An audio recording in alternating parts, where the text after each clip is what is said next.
Hello, you are listening to Nudge with me, your host, Phil Agnew. Now on Nudge, we take a look at the world of behaviour science to better understand why people make decisions and what makes someone more convincing. In today's show, we're looking at something all of us do, but not many of us think about. It's around making numbers sound compelling. Let me give you an example.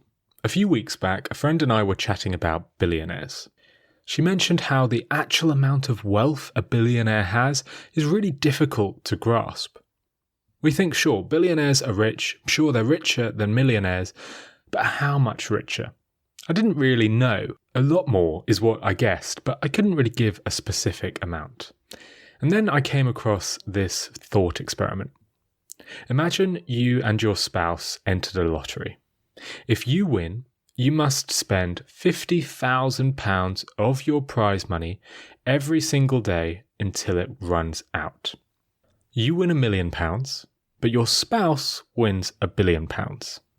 Now, as a millionaire, you'll soon realise that your runaway consumerism is surprisingly short. If you're spending 50 grand every day, you will actually run out of cash after just 20 days.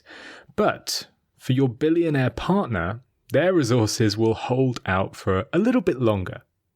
They will have a full-time job spending £50,000 a day for 55 years. So I knew that $1 million was smaller than $1 billion, but until I heard this thought experiment, I never really understood the difference. And this is a problem. Not that failing to understand how rich billionaires are is an issue. I mean, that is an issue, but it's a separate one.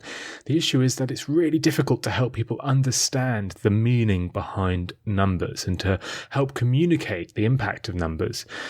All of us share numbers every day. In a work setting, they're everywhere. We are constantly debating over data and making decisions with charts. We all use and share numbers, but few of us know how to share numbers in a convincing way. That's what today's guest is here to help with. Karla Starr has written for Popular Science, The Atlantic, Slate, and has appeared on CBS Sunday Morning. She's obsessed with finding a better way to communicate numbers. So together with Chip Heath, she wrote a book called Making Numbers Count. In today's show, she'll share her best tips for making numbers count. She starts by explaining how much professionals struggle to share numbers. Ronald Reagan is a famed communicator. As United States President, he had a team of scriptwriters to help him get his points across. Yet when it came to numbers, he, like the rest of us, struggled. When trying to describe the USA's growing debt, he used an example. He said, "If you stacked our debt as dollar bills, it'd be 67 miles high." That's right, he said if you stacked our debt as dollar bills, it'd be 67 miles high. Now here's why that's not a great example. Well, because that is not the way that we measure money.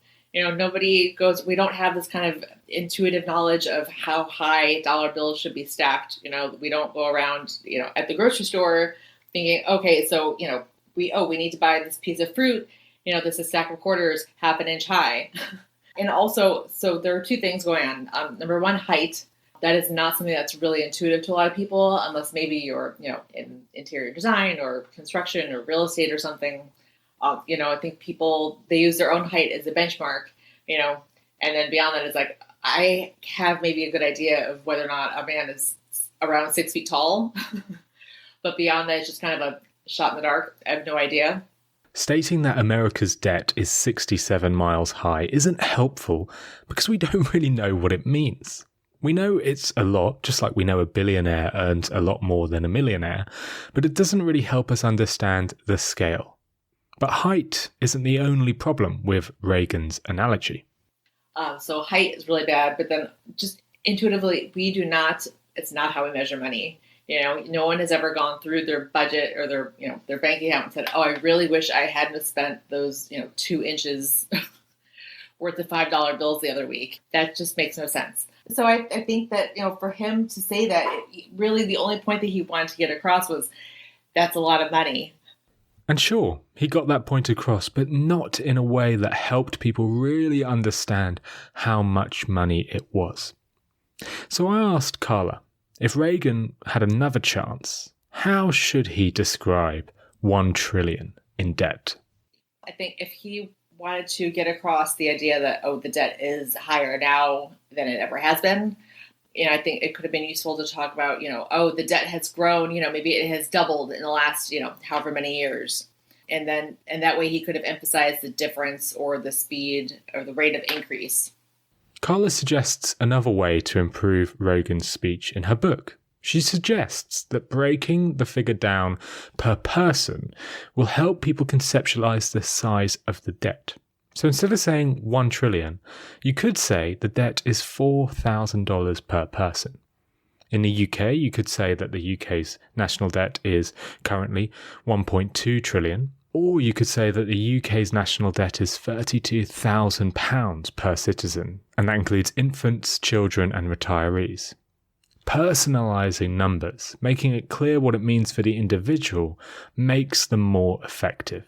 Here's Karla explaining why. I think, we're all kind of self-interested in a way, and we all, we want to know what's in it for us. I think just small things like, geography, right? So we have this example in the book of the importance of using perspective sentences when discussing size. So, an example would be, Ukraine is this big, or, Ireland is this big, square kilometers. What does it actually mean? In the United States, you would say, oh, well, it's about 2 Pennsylvanias big, right? But if you're in Europe or, APAC region, it would be, you could frame that size in terms of a country that is closer to you. Those frames of reference are intuitive to people. Those are the things that they just kind of know instinctively. Karla gives another brilliant example of a perspective sentence in her book. Now, this example was used by British charities to help people understand how much Kenyans have to spend on food. See, in the UK, the amount we actually spend on food alone is quite small. We've got a fair bit of disposable income left after we do our weekly food shop. But in Kenya, that's not the case. So, you could say average earnings in Kenya are about $7,000 per year compared with £32,000 in the UK. Yet Kenyans spend almost 50% of their income on food. But Brits will struggle to remember that, so Karla suggests tweaking the message. Instead, it should be, if you spent the same portion of your weekly income on food as Kenyans do, 7 days worth of eating would cost you £312 for dishes like cornmeal, porridge, and potato pea mash. How easily could you pay your other bills if food sucked up that much of your resources? Now, a message like this helps you move away from the raw numbers and actually see the issue through your own eyes and empathise with the problem. Here's another example from the book. Say you're giving a talk on mental health. Most people will opt to give the actual data and say, there is a 20% chance of experiencing a mental health issue in a given year and a 50% chance of being diagnosed with a mental illness in your lifetime. But Karla suggests using a perspective sentence and instead say, for every 5 people, 1 of you will be diagnosed with a mental illness this year. And at some point in your lifetime, either you or the person across with you will be diagnosed with a mental illness. It's a simple, subtle change to make the number more impactful. But so many organizations fail to use these principles. So I was actually just doing some work on this particular thing for a workshop I'm doing. And there was this article in the New York Times recently about a suicide hotline. And so their example was, of approximately 2 million phone calls to the Lifeline last year, about 70% were abandoned before a caller could get help. So 17%, what exactly does this mean? So my number translation was nearly 1 in 5 calls to the suicide hotline were abandoned before a caller could get help. That's the population of Honolulu, Hawaii. One of the main points Karla makes in her book is that humans haven't evolved to deal with numbers. It's not something we've used up until very recently in our development as a human species. So our brains have never really developed a way to conceptualize numbers. That's why Karla says it's so important to translate numbers into concrete examples you can visualize. So instead of a COVID sign saying to keep 2 meters apart, you could say keep 1 bicycle apart. Here's Karla with another example. So there's another example in the book. 97% of the Earth's water is salinated. Of the remaining fresh water, almost 99% of it is trapped in underwater, or is polluted, or it's trapped in glaciers, leaving only 0.007% of the Earth's water to drink. Compared to, if you put all of the Earth's water into a gallon jug, humans would only be able to drink the last few drops. Now, I remember when I was a kid, it was Earth Day, and I was watching TV, and I remember very clearly seeing this Earth Day special on TV, and I still remember, I have this image of this woman pouring out all this water into a gallon jug as she was saying that. So that image stuck with my mind, for my entire life. And I remember when we were writing the book, and I thought, oh, this would be a great example because I've remembered this for 30 years. These examples stick with us because they link the number to something concrete that we can visualize. As Karla shared this, I was reminded of a similar story where data stuck in my mind because it was transformed into a concrete example. I'm not sure where I read it, but this example was about the carbon emissions generated through flying. To get the point across, the author didn't simply say how much carbon a short-haul flight from London to Madrid would use. Instead, the author translated it into something concrete, saying that deciding to fly between London and Madrid generates the same amount of emissions as not recycling for 2 years. That example stuck in my mind because it was something I could visualize. Carbon emissions, they're not really visual, so I can't visualize them. But recycling is something I do every day, separating plastics, cleaning glasses, taking the recycling out. Not doing that for 2 years, well, that's something I can picture, and it makes it more memorable. Karla had another example which is similar to this. One that didn't make it into the book was it takes so much water to produce the beef in one hamburger as the same amount of water as 2 months worth of showers.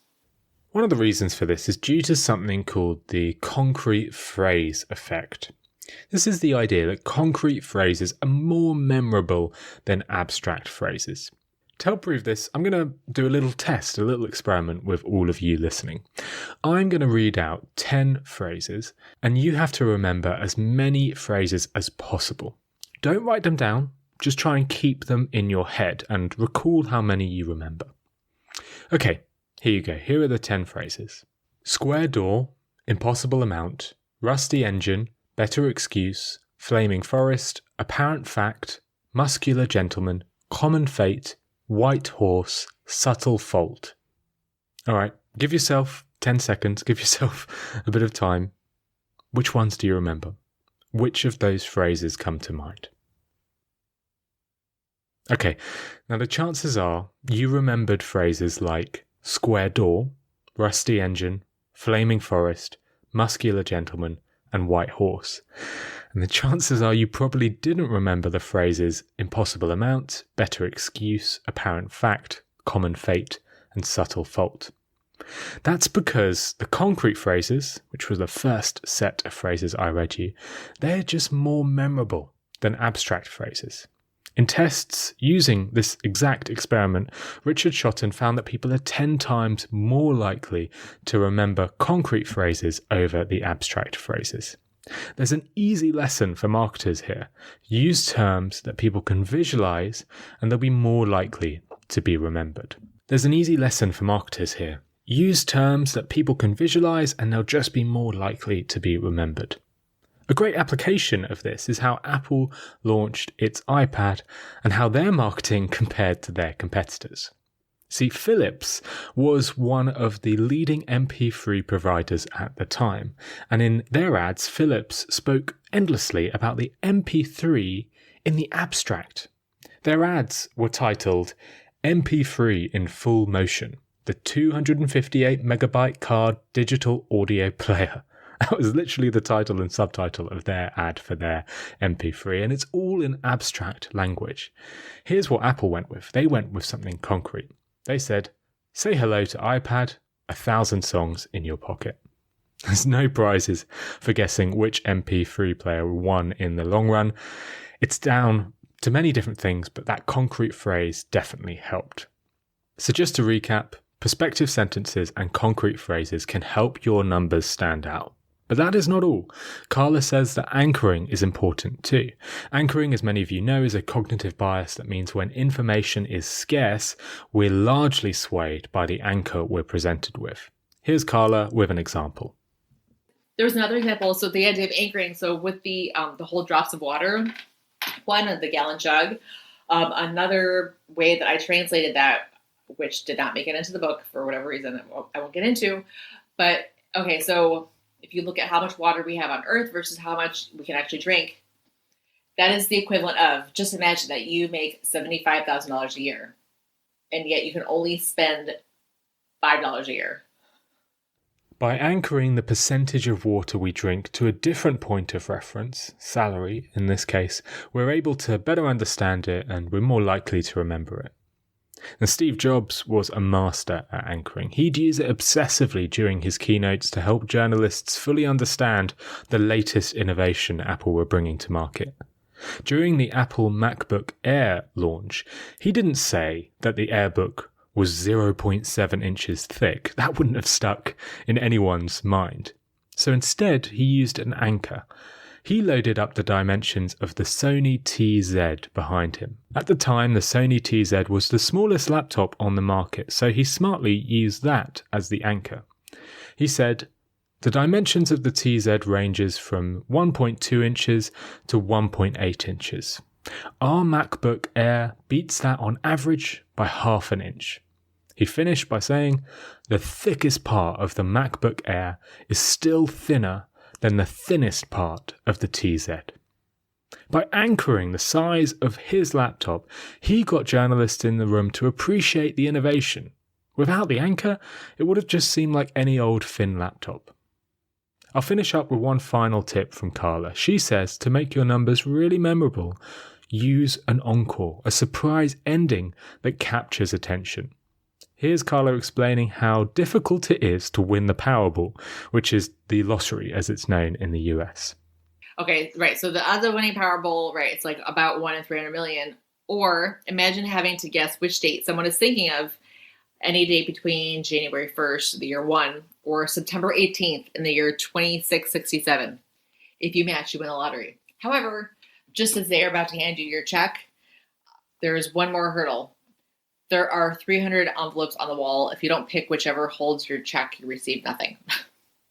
You could say the odds of winning the Powerball is 1 in 292 million. Or you could ask someone to guess a single date between January 1st, year 1, and September 18th, year 2667. And then if they've happened to pick the right date, well then they have to pick an envelope from a box of 300.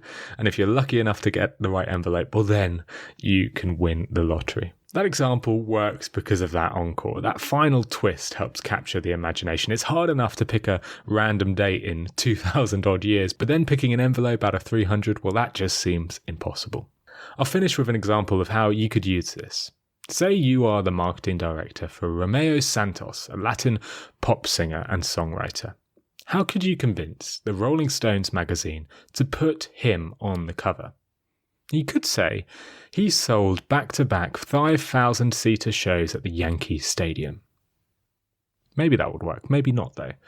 Or you could say what Larry Roffer from the New York Times wrote about this feat. Roffer said, Pink Floyd's The Wall couldn't do it. Jay-Z needed help from Justin Timberlake and Eminem to do it, and Metallica didn't try. Selling out consecutive shows at the Yankee Stadium with its capacity of roughly 50,000 is nearly impossible for any pop music artist not named Paul McCartney.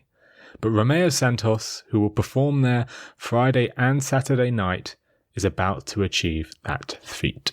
We're led to believe that data dictates decisions, that to convince someone you just need to show them the stats.